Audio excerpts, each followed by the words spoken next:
Hey guys, what's up? Welcome to Philly Talk with MK. It's your boy MK.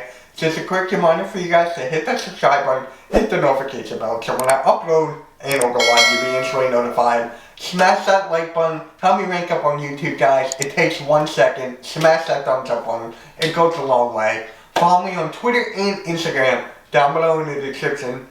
If you're not following me on Twitter, you're really missing out. Sixers clinched the #1 seed last night by defeating the Orlando Magic. It feels so good to say, guys. And if you did not see my reaction to the Sixers clinching the #1 seed, go check it out. I was going nuts. Just go check that out, alright? You're definitely missing out if you did not check that video out. So, the Sixers clinched the #1 seed the first time in 20 years. And you guys know what happened 20 years ago.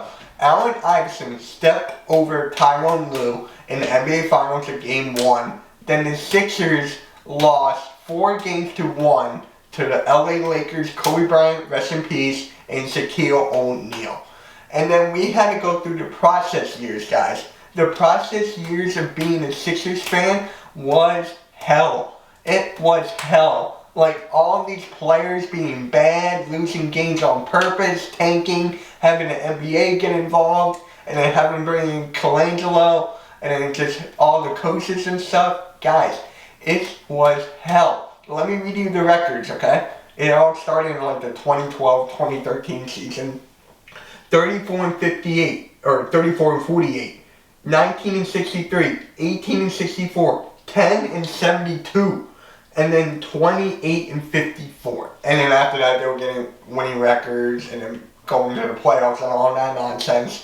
You have to give credit to Sam Hinkie here. He was the one that started this whole thing, that started this whole process. He was starting trading all the way to valuable players, getting future assets and a draft pick.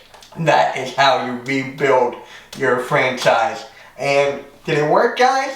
Did it work? Because the players that we had during these process years, like, we had Elton Brand, who was like in his 16th year.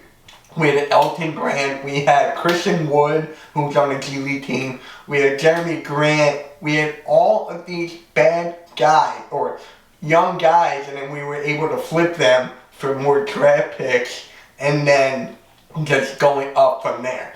So you have to thank Sam Hinkie for that. And then Colangelo comes in, makes a couple moves, and then it was just terrible.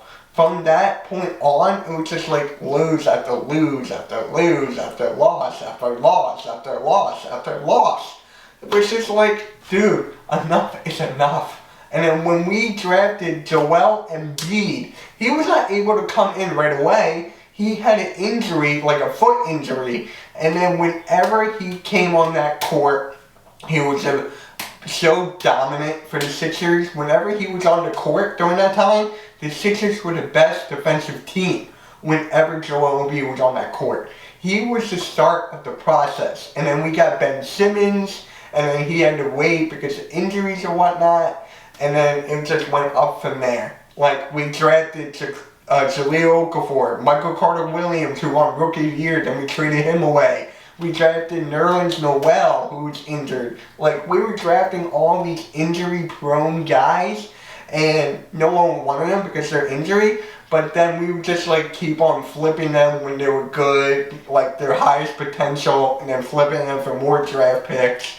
So, what Sam Hinkie started, it worked. You have to thank Sam Hinkie over and over and over again. You have to, because if it wasn't for him, would we have had Joel Embiid, Ben Simmons? Would we have had, like, I don't know, TJ McConnell? We had Robert Covington, and we had just all these young players who were good and valuable, and then we had to trade them for draft picks. So I used to have such a hard time watching these games during the 10-72 year.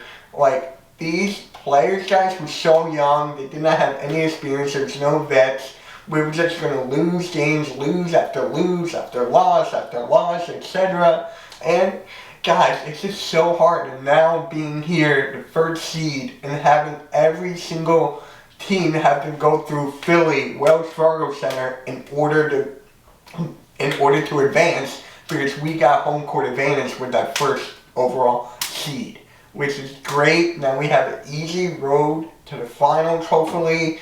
Like, we gotta see what happens with the play-in tournament. Like, the 8th seed plays the 7th seed. Whoever wins that gets to play the 2nd seed. And then there's a 9th seed and 10th seed. Whoever wins that plays the loser of the 7 and 8 seed. And then the winner of that gets to be the 8th seed. So we want like a bad team to be the 8th seed so we can sweep them and just go on to the next round without any injuries and without any health concerns. Now the Sixers get to rest for a little bit after this game on Sunday. We get to rest for like almost a week, about a week or so, and then playoffs start. And guys, I am so excited for the playoffs. Smash that like button if you're excited for the playoffs as much as I am. Because going through the process years, guys, it was well worth it. It was well worth it to where we're on now. It is. And we had a lot of bumps along the way this year, you know, with the injuries, the whole quarantine, COVID. Like, we had all of these issues, and we're in the first seed of the Eastern Conference. Let's freaking go, baby. Let's freaking go.